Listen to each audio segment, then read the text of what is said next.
Welcome to our channel. ఈరోజు డాబా style egg bhurji ఎలా చేయాలో చూద్దామండి. చాలా ఈజీ. మీరు నార్మల్గా చాలామంది ఎగ్ బుర్జీ చేస్తుంటారు, దానికి చాలా డిఫరెన్స్ ఉన్నది. మీరే చూస్తే తెలుస్తుంది. ఎగ్ బుర్జీ అండి, చాలా బాగుంటుంది. మనకి డాబాలోని గట్ట మనం వెళ్ళేటప్పుడు పుల్కాతోని గట్ట ఇస్తుంటారు కదా, చాలా టేస్టీగా చాలా బాగుంటుంది. అది చిన్న చిన్నగా ఉంటుంది, అసలు అది గుడ్డు అనేసి కూడా తెలీదు, అంత బాగా చేస్తారు. పదండి మనం దీని ప్రాసెస్లోకి వెళ్ళిపోదాం. చాలా టేస్టీగా ఉంటుంది, మీరు కూడా ట్రై చేయండి. చూడండి, మనం కావాల్సినంత ఆయిల్ వేసుకున్నాం. కావాల్సినంత అంటే ఒక 2 స్పూన్ల వరకు ఆయిల్ వేసుకున్నాను. మనం ఉల్లిపాయలు ఒక 3 తీసుకున్నాను చిన్నవి. 7 గుడ్లకి 3 ఉల్లిపాయలు తీసుకున్నాను. పచ్చిమిర్చి కొంచెం ఎక్కువే తీసుకున్నానండి, ఒక 7-8 రౌండ్గా కట్ చేసుకోవాలి. ఫస్ట్ పచ్చిమిర్చి వేసుకున్నాను. పచ్చిమిర్చి వేసుకొని అది కొంచెం ఫ్రై అయిన తర్వాత అప్పుడు మనం ఆనియన్స్ వేయాలి. కొంచెం పచ్చిమిర్చి ఫ్రై అయితేనే బాగుంటుంది, లేదంటే డైరెక్ట్గా ఒకేసారి వేస్తే అది కొంచెం పచ్చిగా ఉంటుంది కదా, అందుకు. చూడండి, ఇప్పుడు ఆనియన్ వేసాం కదా, ఆనియన్ అది కొంచెం ఫ్రై అవ్వాలి. చూసారా, ఎంత ఫ్రై అయితే చాలు. ఆనియన్స్ చాలా తక్కువ వేసుకుంటేనే బాగుంటుందండి. నేను 7 గుడ్లకి చిన్న ఉల్లిపాయలు ఒక 3 తీసుకున్నాను, అంతేను. చూసారా, ఆనియన్ అంతా ఫ్రై అయింది కదా. ఇప్పుడు 7 గుడ్లు తీసుకున్నాను కదా, అది గుడ్లు తీసుకోవాలండి, అంతే. ఇప్పుడు దాన్ని మొత్తం అంతా ఫ్రై అయిన వరకు చూసారా, కొంచెం ఫ్రై అయింది, ఇంకా కొంచెం ఫ్రై అవ్వాలండి.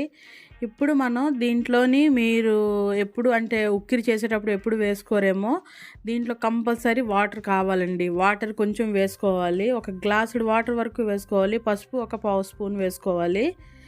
చూసారా, కారం ఇప్పుడు పచ్చిమిర్చి ఎక్కువ వేసుకున్నాం కాబట్టి కారం నేను 1 స్పూన్ వరకు కారం వేసుకున్నాం. మన ఇంట్లో ఏదైనా చికెన్ మసాలా కానీ పౌచ్ ప్యాకెట్లు గట్టి దొరుకుతుంది కదండి బయట, 5 రూపీస్ది, అదొక్కటి కొంచెం వేసుకుంటే సరిపోతుంది.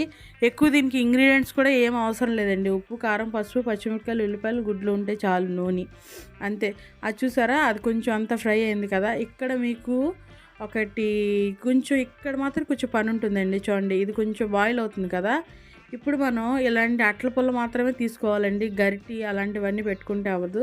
చూడండి, దీంతో మనం ఇలా కొడుతూ టక్ టక్ టక్ టక్ మనం అలా కొడుతూనే ఉండాలి.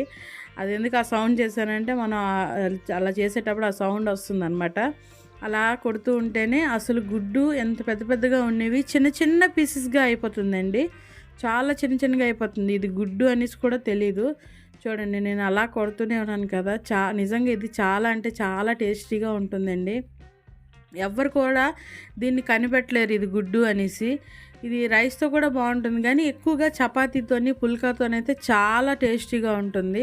మీరు ఒకసారి ఇంట్లో ట్రై చేయండి, నిజంగానే చాలా నచ్చుతుంది. చూసారా, ఇందాక కొంచెం పెద్దగా ఉండేవి పీసెస్, ఇప్పుడు చిన్నగా అయింది. వాటర్ కూడా కొంచెం తగ్గింది కదా. మనం ఇది మీడియం ఫ్లేమ్లోనే పెట్టుకోవాలి, సిమ్లోని హైలో పెట్టుకోకూడదు. ఇది చాలా సింపుల్. గుడ్లుకి ఏముంది, ఎగ్ బుర్జీ ఏముంది అని అనుకుంటున్నారు కదా, కానీ ఒకసారి మీరు ఇలా ట్రై చేయండి, చాలా బాగుంటుంది. ఎగ్ బుర్జీ మామూలుగా ఇంట్లో మనం చేసుకుంటే పెద్ద పీసెస్గా లేకపోతే టమాటా వేసుకొని చేసుకుంటాం, కానీ ఇలా ఒకసారి ట్రై చేయండి, చాలా బాగా వస్తుంది, ఇంకా చాలా టేస్టీగా కూడా ఉంటుంది. పుల్కాలతో అయితే మాత్రం ఇంకా అదిరిపోతుందండి, మరి ఇంకా చెప్పనవసరం లేదు. రైస్తో కూడా అంతగా బాగోదు, కానీ పుల్కాతో ఎక్కువగా బాగుంటుంది. చూసారా, చాలా చిన్న పీసెస్గా అయిపోయింది. మనం ఇది ఎప్పటి వరకు ఇలా చేయాలంటే వాటర్ మొత్తం దాన్ని పోవాలండి, పొడిలాడుతూ అయిపోవాలి ఆ ఉక్కిరి అనేది. చాలా చిన్నగా చూడండి, మీకు ఇప్పుడు నేను చూపిస్తాను, ఎంత చిన్నగా ఉంది. చూసారా, అసలు ఇది గుడ్డు అనేసి కూడా ఎవ్వరు కూడా కనిపెట్టలేరు, అంత చిన్నగా చేసుకోవాలి. చూసారా, ఇది అయిపోయింది కదా. ఇప్పుడు దీని మీద నుంచి మనం కొత్తిమీర వేసుకుంటే సరిపోతుంది. కొంచెం కొత్తిమీర వేసుకొని ఇప్పుడు కొంచెం హైలో పెట్టుకొని మనం వేపుకోవాలండి. కొంచెం ఆయిల్ కొంచెం సపరేట్ అవుతుంటుంది చూడండి, అప్పుడు అయిపోయినట్టండి, అంతే. నిజంగానే నేను 10 సార్లు అంటున్నానని కాదు, కానీ చాలా టేస్టీగా ఉంటుంది. పుల్కాలు అయితే ఎన్ని తింటున్నారో మీకే లెక్క ఉండదు, అంత బాగుంటుంది. ఒక్కసారి మీరు ఇంట్లో ట్రై చేసి చూడండి, చాలా అంటే చాలా టేస్టీగా ఉంటుంది.